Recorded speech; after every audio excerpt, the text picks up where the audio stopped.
하겠습니다. 내가 밤낮 간구하는 가운데 쉬지 않고 너를 생각하여 청결한 양심으로 조상적부터 섬겨오는 하나님께 감사하고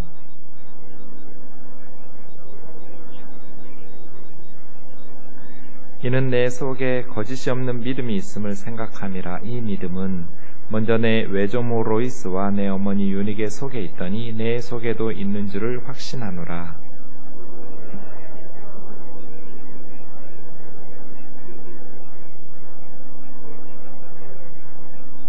하나님이 우리에게 주신 것은 같이요. 하나님이 우리에게 주신 것은 두려워하는 마음이 아니요 오직 능력과 사랑과 절제하는 마음이니.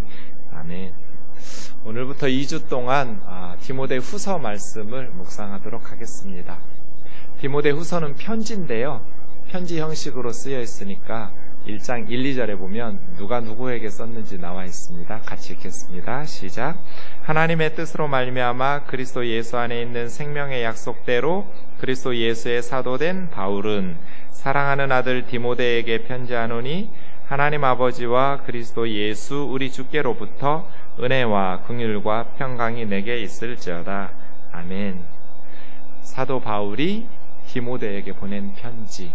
첫 번째 편지 디모데전서, 두 번째 편지 디모데후서입니다. 이 디모데후서를 제대로 해석하기 위해서 바울이 디모데후서를 쓰는 그 상황을 좀 살펴볼 필요가 있는데요. 어떤 상황에서 디모데후서를 썼냐면 4장 6절에 나와 있습니다. 디모데후서 4장 6절 같이요. 시작. 전제와 같이 내가 벌써 부어지고 나의 떠날 시각이 가까웠도다. 어디를 떠난다는 걸까요? 전제라는 단어는 붓다라는 동사거든요. 예, 붓는 제사, 헌주죠. 술을 바치는 전제인데요. 사도 바울은 지금 자신의 인생의 여정을 짐승 제사에 비유하고 있죠. 짐승 제사로 하면 먼저 제물을 가지고 와서 그 제물의 이마에 오른손으로 꾹 눌러가면서 자기 죄를 전가시키는 안수하고 또 그 짐승 제물을 잡아서 죽이고 씻고 오물 같은 거 버릴 거 버리고 태울 거 태우고 그 다음 각을 뜨고 번제단 위에 올려놓고 마지막으로 하는 단계가 전제입니다. 포도주나 독주를 부어드리는. 그 다음은 불만 붙이면 끝이에요. 그러니까 짐승 제사의 절차로 내 인생을 비유한다면 이미 포도주나 독주도 부어졌어요. 뭐만 남았어요? 불만 붙이면 끝나는 거예요. 그러니까 세상을 떠날 시각이 다 된 거예요. 디모데 후서를 쓸 때 사도 바울은 자신의 순교를 직감했지요. 이제 내가 이 땅에서의 삶을 다 마무리하는데 자기 삶을 짐승 제사에 비유한 것도 예사롭지 않아요? 순교의 제물로 사람들의 죄를 대신해서 하나님 앞에 불살라 바쳐지는 양이나 염소나 소처럼 평생 주님을 위해서 복음을 위해서 살았던 사도 바울이 이제 마지막 자신의 생명을 하나님의 번제단 위에 올려놓고 하나님 앞에 드리는 그런 자기 자신의 생을 하나님 앞에 드려지는 정말 거룩한 산 제물로 여기고 있는 것이죠. 자기 자신을 순교의 제물로 바칠. 그러고 보면 우리가 지난 2달 동안 묵상했던 신명기는 죽음을 앞둔 모세의 마지막 설교였어요. 그리고 앞으로 2주 동안 묵상할 디모데후서는 죽음을 앞둔 사도 바울의 마지막 편지예요. 그렇죠? 핸들리 모울 조교라는 영국의 주교는 눈시울을 붉히지 않고는 사도 바울의 고린도 후서를 읽을 수 없다. 여러분 꼼꼼히 디모데 후서를 읽다 보면 이 모울 주교의 말이 사실이라는 것을 알 수 있어요. 죽음을 앞둔 바울이 지금 로마 감옥에서 쇠사슬에 묶여 있다고 그랬어요. 로마 감옥의 그 지하의 어두운 빛조차 들어오지 않는 감옥에서 쇠사슬에 묶인 바울이 이제 순교의 제물로 드려질 이 할아버지가 노 사도가 죽음을 앞두고 믿음의 아들 디모데를 생각하면서 정말 애정 가득한 편지를 쓰거든요. 눈시울을 붉히지 않고는 적시지 않고는 디모데후서를 읽을 수 없다. 디모데라는 이름은 티메라는 말하고 데오스, 하나님을 공경하다, 그런 이름의 뜻인데요.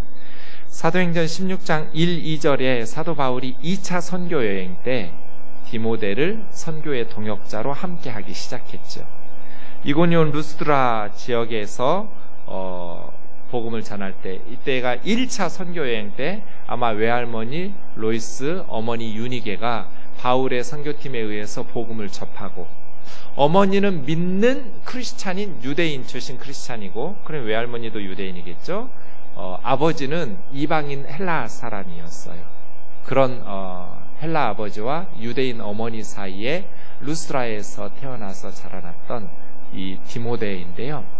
2차 선교여행 때 디모데를 같이 선교의 멤버로 함께 동참시키면서 바울, 실라, 누가, 디모데, 이 네 사람이 최초로 복음을 들고 지금의 유럽 지역에 발을 디디기 시작하죠.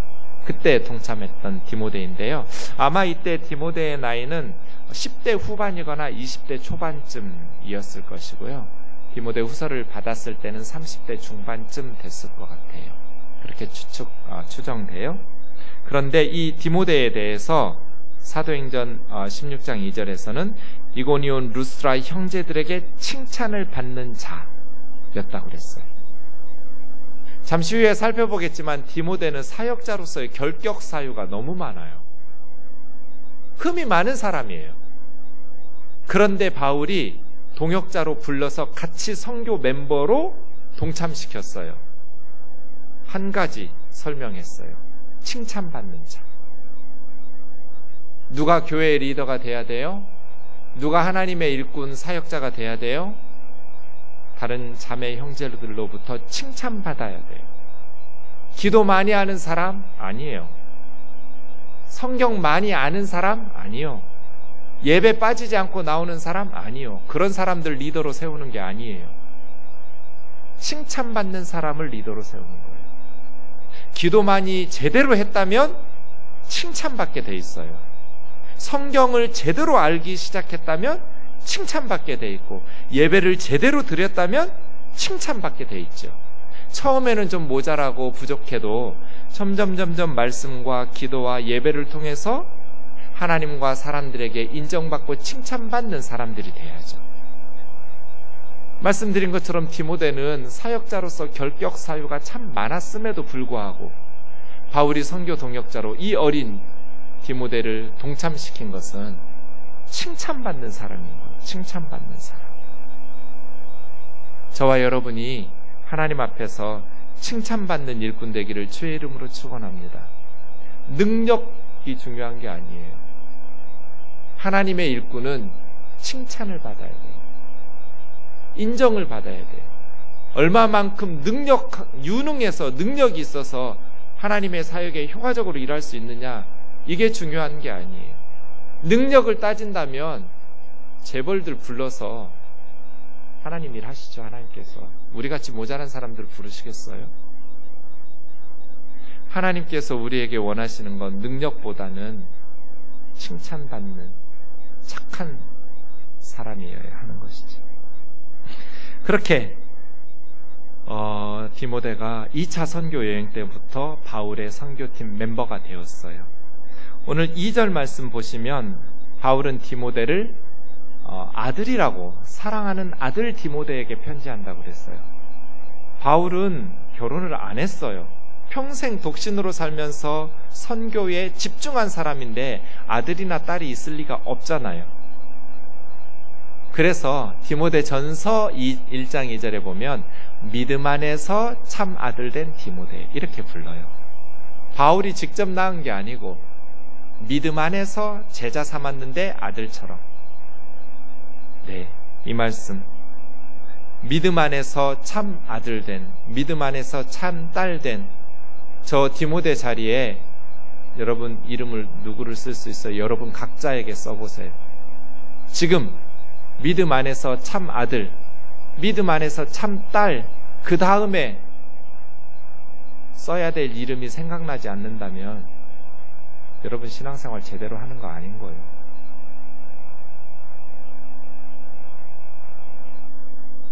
저 빈칸에 디모데 자리에 이름을 쓸 수 있어야 돼요. 믿음 안에서 참 아들 된, 믿음 안에서 참 딸 된, 바라기는 저곳에 여러 명의 이름을 쓸 수 있는 저와 여러분 되기를 주의 이름으로 축원합니다. 이런 게 진짜 축복이죠. 내가 이 땅에 살면서 바울처럼 믿음 안에서 참 아들 된 디모데야 이렇게 부를 수 있는 사람이 있는가? 사랑하는 자녀 여러분,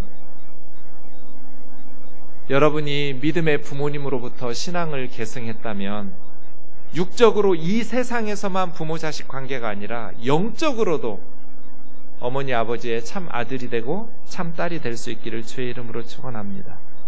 부모님과 함께 영원히 하나님 나라를 상속받는, 믿음 안에서도 육적으로뿐 아니라 믿음 안에서도 참 아들이 되고 참 딸이 되는 그러한 신앙의 자녀들이 되기를 원해요. 나는 결혼 안 할 테니까. 바울도 독신이었어요. 믿음 안에서 참 아들 낳고 참 딸 되라는 의미는 육적으로 아들 딸 낳라는 의미가 아니에요. 우리가 영적으로도 미래가 있어야 되고 열매가 있어야 돼요. 불임 상태의 미래 없음으로 우리의 신앙생활이 무익하게 끝나지 않기를.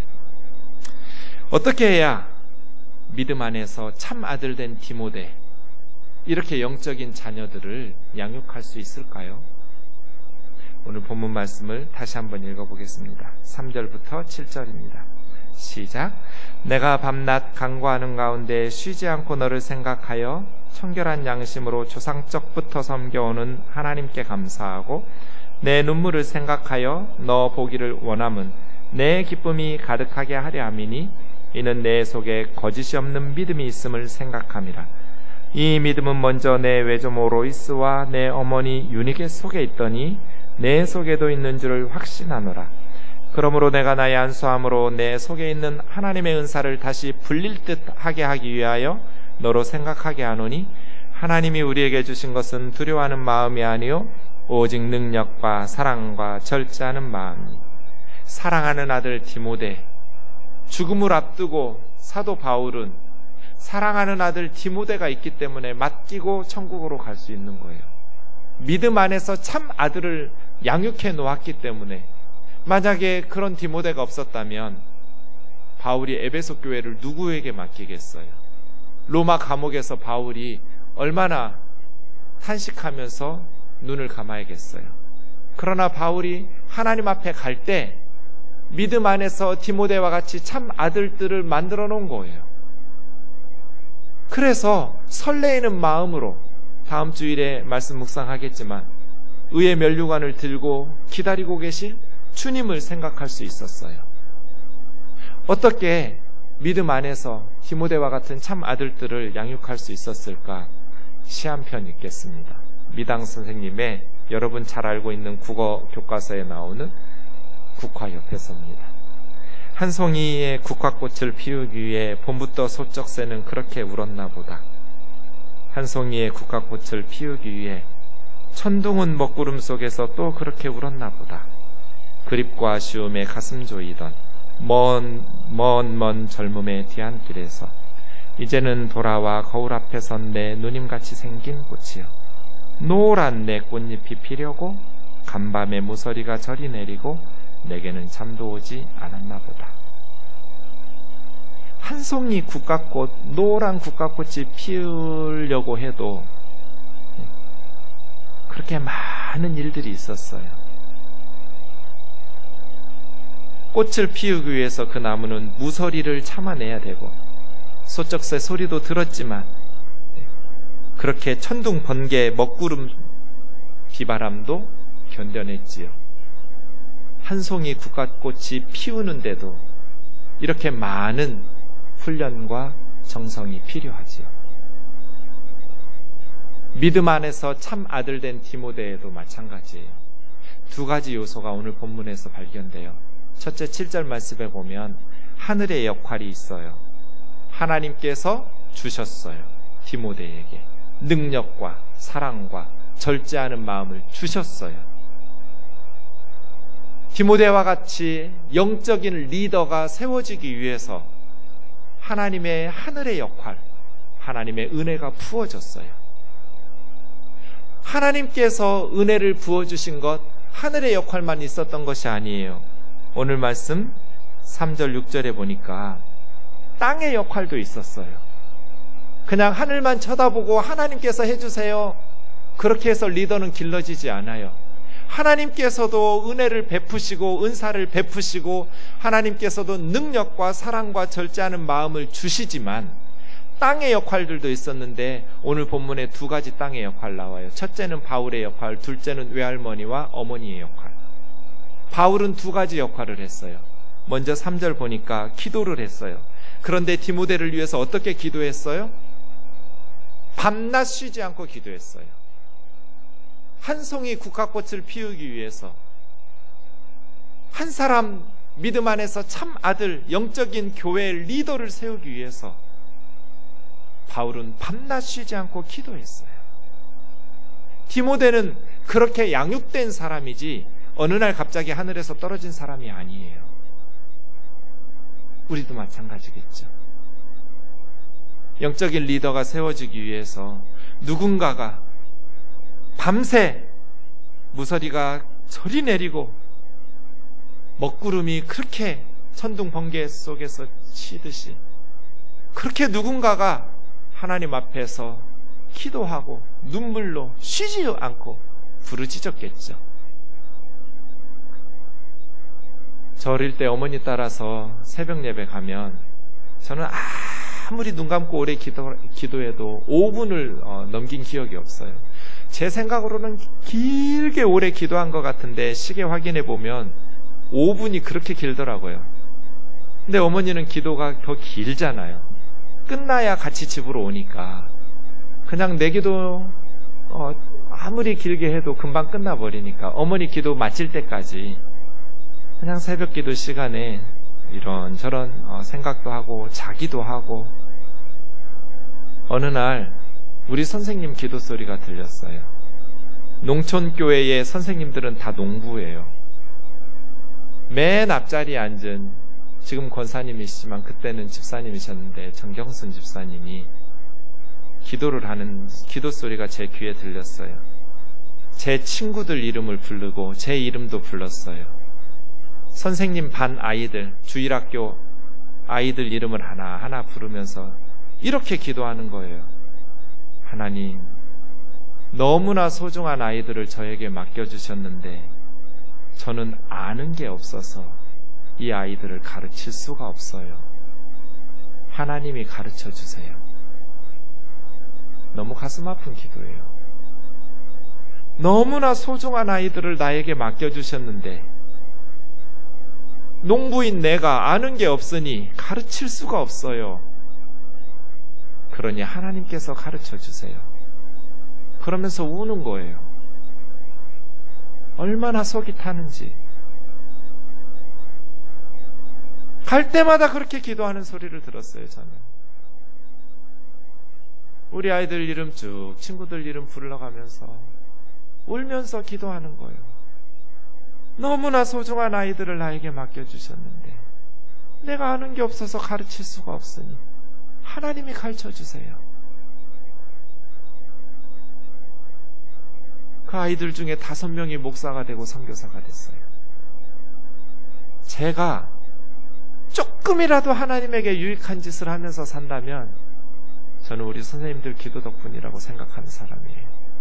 내가 잘나서 그런 게 아니고 새벽마다 하루도 빠지지 않고 교회 나와서 울면서 우리들 이름 불러가면서 기도했던 우리 선생님들 은혜다. 어느 날 갑자기 디모데라는 영적인 리더가 하늘에서 떨어지는 게 아니에요. 그 한 사람이 만들어지기 위해서 수많은 기도와 눈물과 양육의 돌봄이 있었던 것이죠. 우리 생동의 아이들 저절로 자라나지 않아요. 그 아이들 하나하나가 믿음 안에서 하나님 나라 일꾼으로 하나님의 영광이 되게 자라나기 위해서는 바울이 디모데를 위해서 밤낮 쉬지 않고 네 이름 불러가면서 기도했다고 말한 것처럼 그런 기도에 헌신이 없이는 불가능할 거예요. 아멘이지요?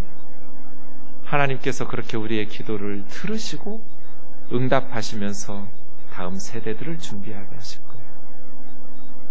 바울은 기도만 하지 않았어요. 6절에 보니까 안수함을 통해서 다시 네 속에 있는 은사, 하나님의 은사를 불릴 듯하게 하기를 원했어요. 이런 걸 양육이라고 그래요. 기도와 양육. 디모데후서 4장 말씀에 보시면 그 이후로 9절에 디모데에게 속히 로마 감옥으로 오라고 아마 죽기 전에 보기를 원했던 것 같아요. 마지막 디모데를 보고 죽기를 원했던 너는 어서 속히 내게로 오라. 디모데가 오면 내가 너에게 안수해 주어 너에게 하나님의 은사가 다시 불릴 듯.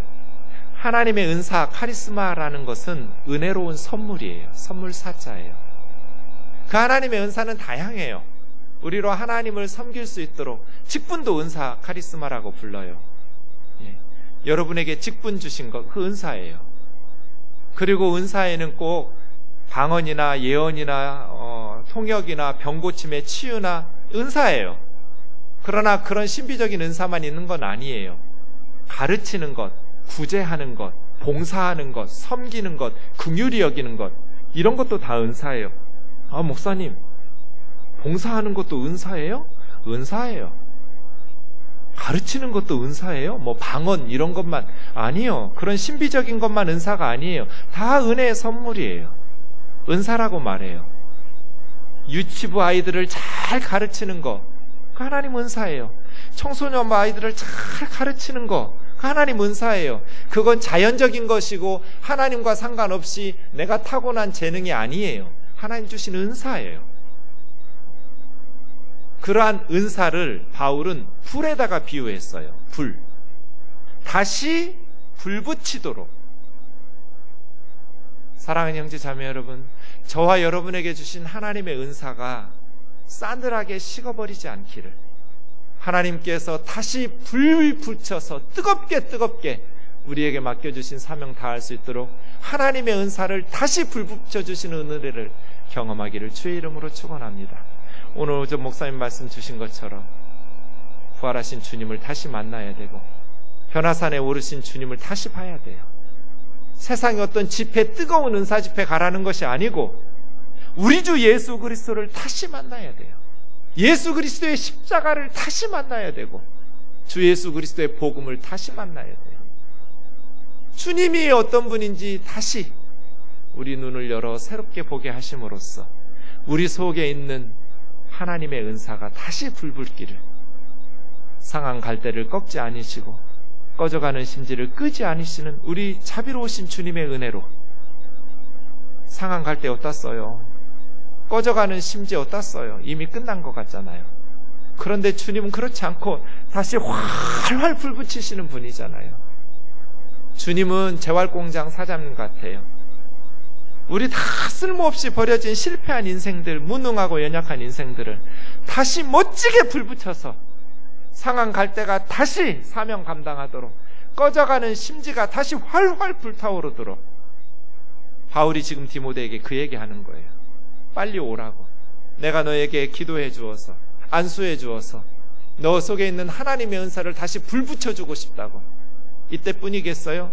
바울은 항상 그렇게, 바울을 만나면 디모데가 살아나는 거예요. 바울에게 말씀을 들으면, 바울에게 교제를 하면 디모데의 영혼이 살아나서 불이 붙는 거예요. 이런 양육을 감당한 것이죠. 사랑하는 형제 자매 여러분, 우리 생동에 이러한 은혜의 역사들이 넘치기를 주의 이름으로 축원합니다. 하나님께서 주셨어요. 능력도 주시고 아가페 사랑도 주시고 절제하는 마음도 주셨어요. 그런데 하나님만 주신 거 아니에요. 바울은 디모데를 위해서 밤낮 쉬지 않고 기도했고, 디모데를 말씀으로, 기도로, 사랑으로 양육하고 돌보기 위해서 온갖 정성을 다했어요. 땅의 역할, 오늘 본문 5절에는 어머니, 외할머니의 역할들도 나오죠. 외할머니가 로이스가, 어머니 유니게가 거짓없는 믿음을 가지고 있었어요. 왜 이 사람들 얘기를 하겠어요? 우리 손자, 우리 아들 지금 바울과 함께 복음을 전하고 지금 에베소에서 목회하고 있는데 날마다 이 외할머니와 어머니가 기도하지 않았겠어요? 거짓없는 깨끗한 양심을 가지고 주님을 섬겼던 이 외할머니와 어머니의 양육이 있었던 거예요. 유대인이니까 어려서부터 말씀으로 양육했겠죠. 어머니의 양육이 있었고, 또 이제 복음을 바울을 통해서, 바울의 선교팀을 통해서 받아들인 이후에는 신앙적으로 디모데를 양육했겠죠. 이렇게 디모데라는 영적인 리더가 세워지기 위해서 많은 사람들의 헌신과 모습이 있었다는 거예요. 제가 디모데가 사역하기 참 결격 사유가 많다고 했는데 성경에 보면 그래요. 디모데전서 4장 12절 말씀 보면 디모데는 우선 나이가 어리니까 누구든지 너의 연소함을 업신여기지 못하게 하라고 권면해요. 디모데 후서에서도 청년의 정욕을 피하라고 말해요. 말씀드린 것처럼 30대 중반쯤이었을 거예요. 일찍 주의 사역을 하면서 참 나이가 어리다는 건 사역에 핸디캡이 될 때가 많아요. 제가 20대부터 전도사로 교회에서 섬기면서 또 20대 후반에 뜨인들교회 개척하면서 몇몇 분들이 새로 와서 이렇게 말씀을 남기고 떠나요. 아, 이 교회는 젊은 사람들밖에 없네요. 그리고 그 다음 주부터는 안 나와요. 나이가 좀 들어야 좀 신뢰가 가나 봐요. 그런 거 있죠, 물론. 경험도 쌓이고 목회 연륜도 좀 쌓이고. 새파랗게 젊은 요즘은 이제 저한테 새파랗게가 떨어졌어요. 최근까지 새파랗게 젊은 목사라였어요, 제가. 요즘은 그냥 젊은 목사예요. 여러분 저를 젊은 목사라고 불러요? 청년부 여러분? 네. 여러분이 볼 때는 나이 들은 것 같지만. 네. 어쨌든 그래서 저는 새파랗게 젊은 목사라는 말이 진짜 싫었어요. 그 말은 나 다음 주부터 안 나와, 그 말이에요. 너 같은 애한테 뭘 배울 수 있겠니? 그런 말로 들려요. 경험도 없고 뭐 능력도 부족하고 이 조그만 지하 교회에서 나이가 어리다는 거 영적인 사역에 굉장한 핸디캡이 되기도 해요. 디모데 업신여김 당하는 거예요. 그러니까 당하지 말라고 얘기하는 거예요. 더 심각한 핸디캡이 있어요. 디모데전서 5장 23절에 보면 디모데는 건강도 좋은 사람이 아니에요. 질병이 자주 났어요. 자주 나는 병을 위해서 물만 마시지 말고 포도주 조금씩 쓰라고. 술 마시라는 얘기 아니에요. 지금처럼 약이 없던 시절이니까. 어쨌든 비위가 약한 사람이에요. 그리고 질병이 자주 나는 사람이에요. 건강하지 못한 사람, 엄청난 핸디캡이 있습니다. 사역에 걸림돌이 많아요. 그래서 고린도전서 16장에 바울은 이런 말을 했어요. 디모데가 너희 고린도 교회에 이르거든 너희는 좀 조심해달라고. 디모데를 조심해서 다루라고. 디모데는 소심한 사람이에요. 내성적 성격의 사람이에요. 그러니 너무 상처를 잘 받아요. 조심해다오.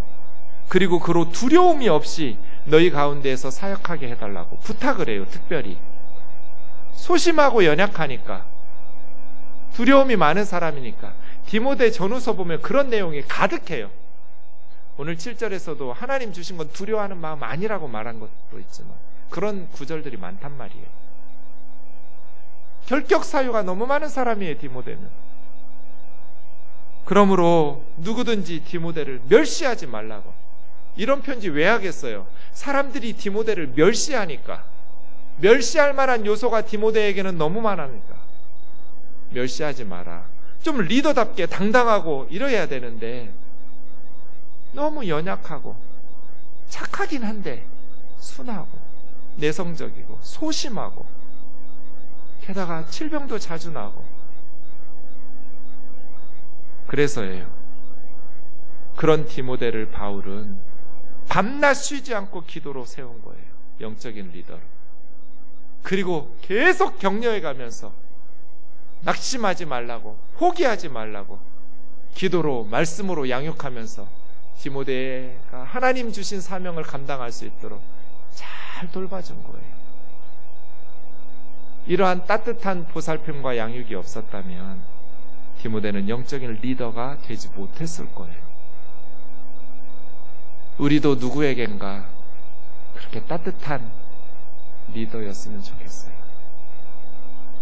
허물을 비집어내서 너 같은 게 뭘 할 수 있겠니? 좌절시키고 절망시키고 책망하고 꾸짖는 것이 아니라 꺼져가는 심지 같은 사람들을 다시 활활 불타올라서 하나님께서 그에게, 그녀에게 주신 사명을 잘 감당할 수 있도록 세워주는 사람 말이에요.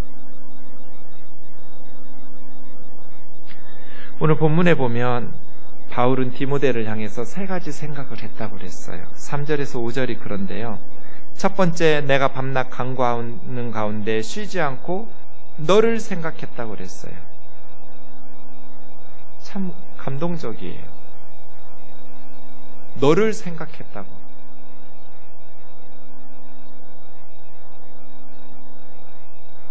일본 와세다 대학을 조기 졸업한 애가 있었어요. 4년 학교 다녀야 되는데 3년 만에 끝냈어요.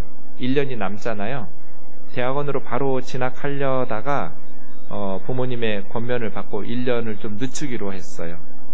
어린 나이에 자매니까 뭐 군대 가지도 않고요. 한국 아이인데 어렸을 때 아버지 따라서 유치원부터 대학까지 일본에서 나온 자매예요.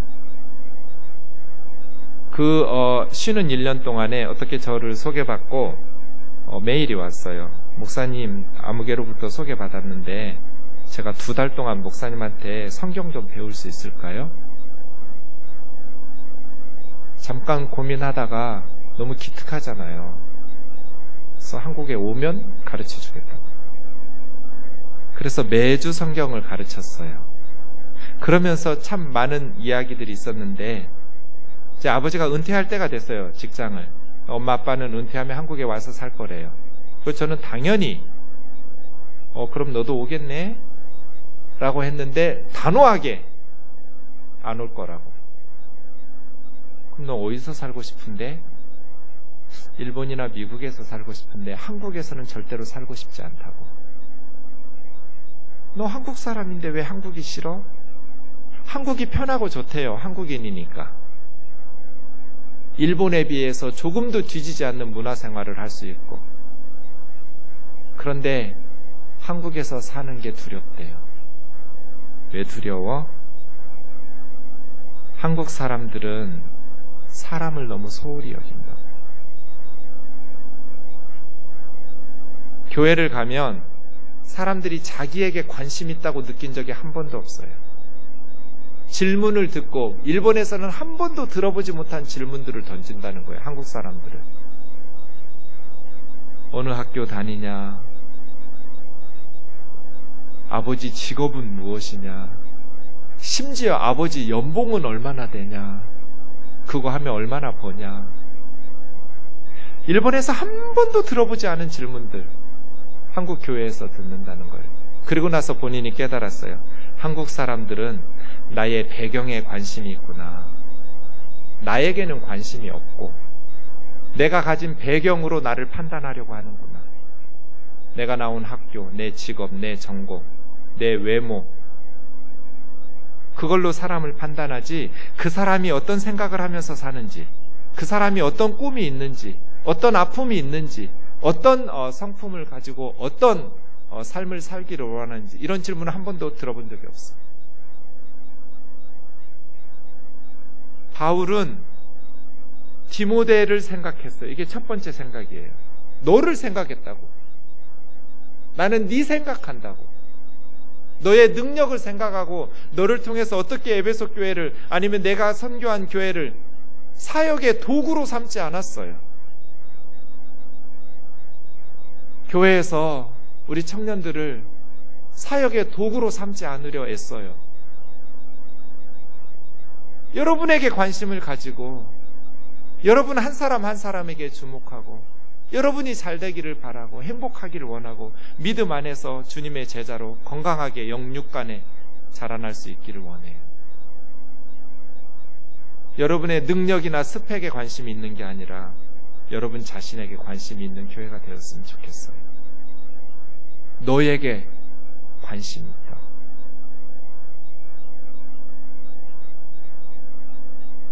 전 20여 년 동안 샌들 교우들 같이 지냈지만 아직도 대부분 우리 집사님들이 무슨 대학 나왔는지 몰라요.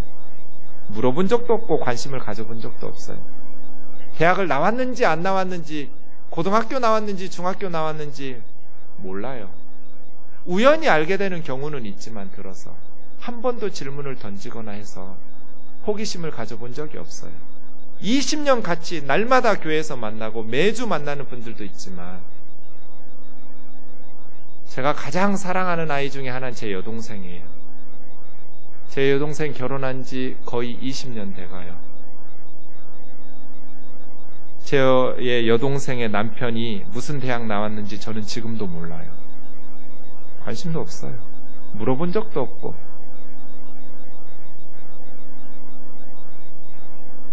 그 사람이 무슨 생각을 하고 있는지, 어떤 아픔을, 어떤 기쁨을, 어떤 삶을, 어떤 신앙을, 그 사람에게 관심이 있어야지 왜 그 사람의 배경에 관심을 가지려 해요? 그리고 그것으로 사람들을 판단하고 평가해요. 저는 누가 얼마 헌금하는지 본 적이 없어요. 지금도 안 봐요. 여러분이 얼마 헌금하는지 저는 몰라요. 뒤에 막 꽂아놓는 거 있더라고요. 생동에 왔더니 이름 써놔가지고.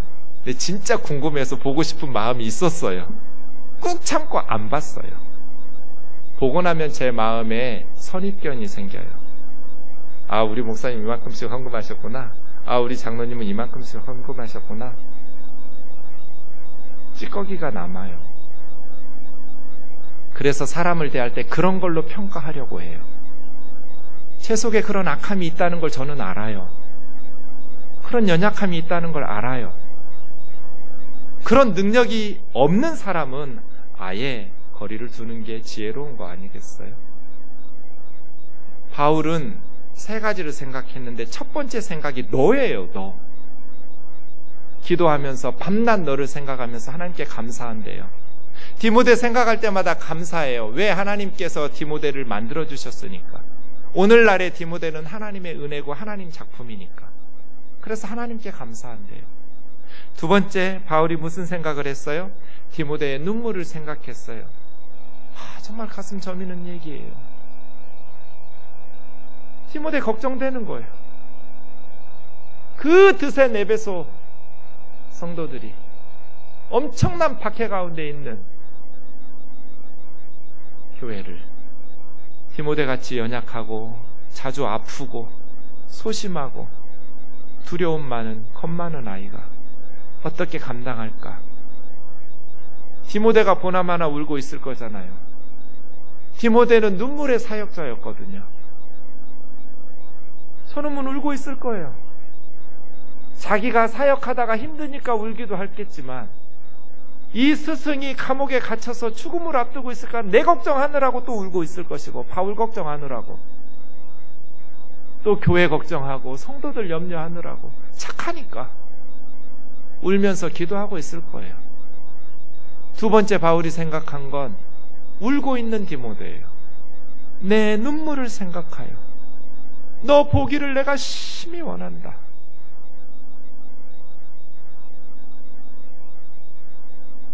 우리는 주님을 섬길 때 눈물이 있는 그리스도인인가? 한국 교회가 내리막길을 걷고 있고 주일학교가 없는 교회가 50%가 넘어섰고 20여 년 만에 성도들은 교회에서 판토막이 났고 눈물 없이 어떻게 우리가 교회를 다녀요? 이 땅에 고통받고 있는 백성들은 너무나 많고 나는 하나님 앞에서 눈물 있는 그리스도인인가? 하나님 앞에 기도할 때 우리 부모님의 고생이 가슴 저미는가? 우리 자식들의 고생이 가슴 저미는 거야. 우리 교회에 나오면 눈물 없이 신앙생활하기 어려워요. 너무 짠한 순간이 많아요. 너무 가슴 아픈 성도들이 많아요. 디모데는 눈물의 사역자였어요. 바울도 그랬어요. 예수님도 그랬지요. 많은 눈물과 통곡으로 하나님 앞에 아뢰었다고 히브리서에서 예수님에 대해서 말씀하셨어요. 예수님은 냉정하신 분이 아니에요. 많은 눈물로 간구와 기도를 드릴 수밖에 없었던 사역자였어요. 하나님의 아들이시지만, 전능하신 하나님이시지만 육신을 입은 인간으로서 많은 눈물로 기도로 맡겨주신 직임을 감당하신 분이 우리 주님이에요. 바울도 그랬고 그 눈물의 계승이 디모데에게도 너의 눈물을 생각한다. 보고 싶다. 세 번째, 거짓 없는 믿음을 생각했어요. 디모데를 생각하면 거짓 없는 믿음, 거짓이라는 것은 믿음의 가장 큰 걸림돌이에요. 아무리 설교를 잘하고 아무리 교회를 키워도 너무나 작은 일에 쉽게 거짓말하는 사람은 참 믿음의 사람이 아니에요. 바른 믿음의 사람은 작은 거짓말도 못해요. 그게 힘들어야 돼요. 바라기는 우리 생동 교우들이 작은 것에도 거짓말하지 못하는 거짓 없는 믿음의 소유자들이 되기를 원합니다. 정직을 생명처럼 여길 수 있는 그러한 성도들이 되기를 원합니다.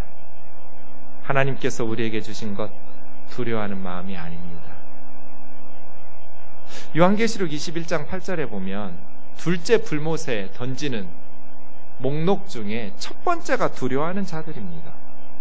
요한계시록 21장 8절을 열어주세요. 믿지 않는 자들, 둘째 사망 받는 거 맞죠? 흉악하고 살인하고 음행하고 점술하고 우상숭배하고 거짓말하고 불과 유황으로 타는 둘째 사망을 당하는 게 맞아요. 근데 두려워하는 사람들도 맞아요? 두려움에는 두 종류가 있어요. 하나님을 두려워하는 것, 그건 칭찬받아야죠. 하나님을 경외하는 것. 그러나 이 두려움은 다른 두려움이에요. 초대교회 박해 때문에 두려워서 예수님 믿지 않는 사람들. 우리가 두려워하기 시작하면 죄가 끌어가는 대로 질질 끌려가요. 그래서 하나님께서는 사역자들에게 반드시 두려움을 제거시켜요. 두려워하기 시작하면 타협해야 돼요. 겁을 집어먹고 두려워하고 무서워하면 세상이 끌고 가는 대로, 죄가 끌고 가는 대로 질질 끌려다닐 수밖에 없어요. 그래서 하나님은 두려운 마음을 주시지 않아요. 하나님을 두려워하고 죄를 두려워하고 이런 경건한 두려움은 주시지만 세상을 두려워하거나 사탄의 역사를 두려워하지는 않아요. 저를 무너뜨리려고 많은 공격들이 있었어요. 그런데 정말 우습더라고요. 하나도 두렵지가 않아요. 제가 믿음이 좋아서가 아니라 어차피 하나님께서 그만하라 하실 때까지 저는 사역할 거잖아요. 사람을 통해서 그만하라 하실 것 같아도 최종 승인자는 하나님이실 거잖아요. 더 하고 싶어도 하나님께서 그만해야 하면 그만할 것이고, 하나님께서 하라 하실 때까지 한 번 한 번 말씀을 전할 때마다, 기도하고 사역할 때마다 하루하루 최선을 다하면 되죠. 그렇게 생각하니까 두려운 게 없어져 버렸어요. 많은 사람들이 염려하고 생동교회하고 통합하고 여러 가지 말들을, 또 교회가 어려워지면 어떻게. 그런데 여러분, 우리 하나님 믿잖아요. 하나님께서 하실 거잖아요. 그렇게 기도하고 시작했잖아요. 하나님의 승인 없이 멈추지 않을 거예요. 그러니 염려할 필요가 없어요. 하나님께서 부르실 때 우리는 천국에 가요. 많은 분들이 암에 걸리면 어떡하지? 치매에 걸리면 어떡하지? 그런 고민을 왜 해요? 그런 두려움을 왜 해요? 하나님의 뜻이 아니면 치매 안 걸릴 거고, 치매 걸려도 내가 치매 걸린 줄 아는 사람은 치매 걸린 게 아니에요. 내가 치매 걸린 줄을 몰라요, 치매 걸린 사람은. 그래서 걱정할 필요 없어요. 그냥 하나님께서 주신 은혜대로 하루하루 행복하게, 착하게 하나님 주신 사명 감당하면서 살면 돼요. 세상은 우리를 두렵게 해요. 그래서 자기 제품을 사라고 그래요. 무섭지. 보험 좀 들어봐. 아이고, 차도 없어? 너 실패자야. 내 차 좀 사봐. 아이고. 저희 어머니는 저희 집에 오면 속이 타요. 어떻게 남의 집 다 있는 TV도 니네 집은 없냐? 어쩌면 벽걸이 다 붙여놓고 살더만 너네는 텔레비도 안 놓고 사냐? 어쩌면 너네는 김치 냉장고도 안 놓고 사냐? 엄마, 컴퓨터에 텔레비전 다 볼 수 있어요. 그래도 있어야지 남들 있는 거는. 엄마, 우리 집 냉장고는 좋아서 김치칸이 2칸이나 있어요. 필요 없어요. 야, 김치 냉장고에 김치만 넣는 거 아니다. 여러 가지 넣어서 아주 좋다. 필요 없어요. 필요하면 사죠. 남들이 있는 건 있어야지. 남들이 다 이해할 때 나는 아니라고 할 수 있는 그런 CF도 있잖아요. 필요하면 사죠. 세상은 우리를 두렵게 만들어요. 너 이것도 없어? 인생 나고자구만. 너 이것도 안 했어? 스펙이 별로. 그래가지고 인생 살 수 있겠어? 두렵게 만들어요. 그런데 찬송 부르듯이 주 안에 있는 우리에게 무슨 근심이 있어요? 주님이 부르시면 천국 가면 되고, 살라 하시면 열심히 살면 되지. 하나님이 우리에게 주시는 마음은 두려운 마음이 아니에요. 세상은 계속 우리를 불안하게 해요. 그래야 자기 제품을 사거든요. 그리고 계속 업그레이드 해야 되거든요. 세상은 계속 우리를 고치라고 그래요. 그래서 천국 문 앞에 가면 한국 사람들 줄이 길대요. 성형을 하도 많이 해가지고 확인하느라고. 저는 성형 찬성론자예요. 거울 보면서 짜증 부리고 성질 내느니 의술의 힘을 빌려서 감사하고 찬송하는 게 낫겠다 싶어서 그래요. 그런데 그것도 무슨 유행이 있어가지고 계속 하는 건 반대예요. 투지폰이면 어때요? 나에게 필요한 만큼 가지고 살면 되죠. 마음이 건강하지 못하니까, 불안하고 두려우니까, 남들이 무시할까봐 계속해서 업그레이드 시키잖아요. 그 비싼 핸드폰을 왜 자꾸 바꾸는 거예요? 목회자들 모임에 가면 작은 교회 목사님들도 다 승용차를 타고 와요. 제가 생각할 때는 교회에 필요한 건 승용차가 아니라 승합차예요. 그래야 싣고 기도원에도 가고 모임에도 가고 봉사도 가고 많은 사람이 탈 수 있는 차가 필요하잖아요. 왜 그 작은 차에, 작은 교회에 그렇게 다 자가용들을 끌고 다니는 거예요? 마음이 두렵기 때문이에요. 낙오자인 것처럼, 실패한 인생인 것처럼. 세상 사람들이 실패했다고 해서 우리가 실패하는 게 아니에요. 세상 사람들이 성공했다고 해서 우리가 성공하는 것도 아니에요. 하나님께서 실패했다고 해야 실패한 인생인 거고, 하나님께서 성공했다고 말씀하셔야 성공한 인생인 거예요. 하나님 앞에서 인정받으면 되지 뭐가 두려워요? 아멘이죠? 세상은 우리를 두렵게 만들어요. 그래서 위례 신도시에 영어학원을 차렸는데 좀 싼 영어학원이어서 문 닫을 판이에요. 지금 우리 백승 목사가. 왜냐? 가격이 싸서. 그 동네에는 가격이 싸면 안 된대요. 우면동에 살 때는 엄청 달돼가지고 잘 될 줄 알고 갔는데 부자 동네라서. 너희 집 아이 20만 원짜리 영어 과외 시켜? 영어 학원 보내? 아유, 그걸로 되겠어? 불안하게 해요. 두렵게 해요. 그래서 어려서부터 애들을 달달달달 볶아요.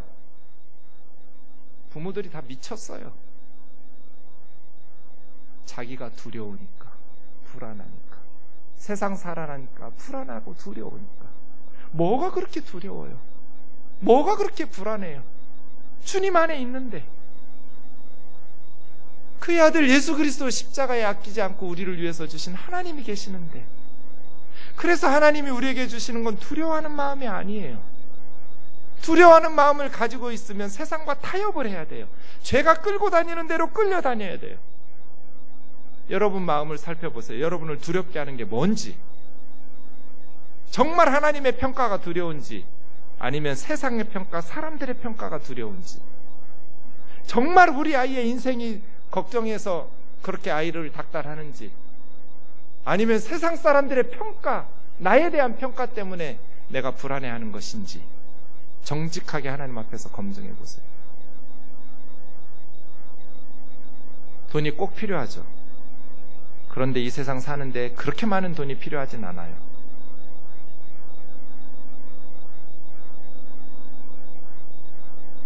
하나님이 우리에게 주시는 것, 두려운 마음을 아니다. 그건 세상이 주는 것이고 사탄이 주는 것이다. 그럼 하나님 뭐 주시는데요? 세 가지 줘요. 능력, 디나미스예요. 디나미스, 파워예요. 힘, 아가페, 사랑이에요. 소프로니모스. 소프론이라는 말은 맑은 정신, 술 취하지 않는 그런 의미예요. 그래서 절제예요. 취하지 않는. 디나미스, 하나님은 우리에게 능력을 주세요. 아멘이지요? 엄마 역할 잘할 수 있도록 능력 주는 거예요. 자랑하고 교만하라고 주는 게 아니고, 목사 역할 할 수 있도록 능력 주시는 거예요. 디모데야, 두려워하지 마. 하나님께서 너에게 능력 주신다. 바울이 그렇게 살아왔잖아요. 하나님은 우리에게 아가페, 사랑을 주세요. 사랑이 없는 사역자는 최악이에요. 하나님은 우리에게 절제, 셀프 컨트롤, 이 세 가지를 주세요. 하나님께서 저와 여러분에게 두려운 마음 주시는 분 아니에요. 능력과 두려운 마음이 있으면 그건 사탄아 물러가라 하면 돼요. 능력과 사랑과 절제하는 마음을 주세요. 절제하지 못해서 목회자들이 다 무너지잖아요. 절제하지 못해서 성도들이 다 무너지잖아요. 능력과 사랑과 절제의 마음을 가지고 주님 주신 귀한 사명을 잘 감당할 수 있기를 주의 이름으로 축원합니다. 찬송하고 기도합시다. 보혈을 지나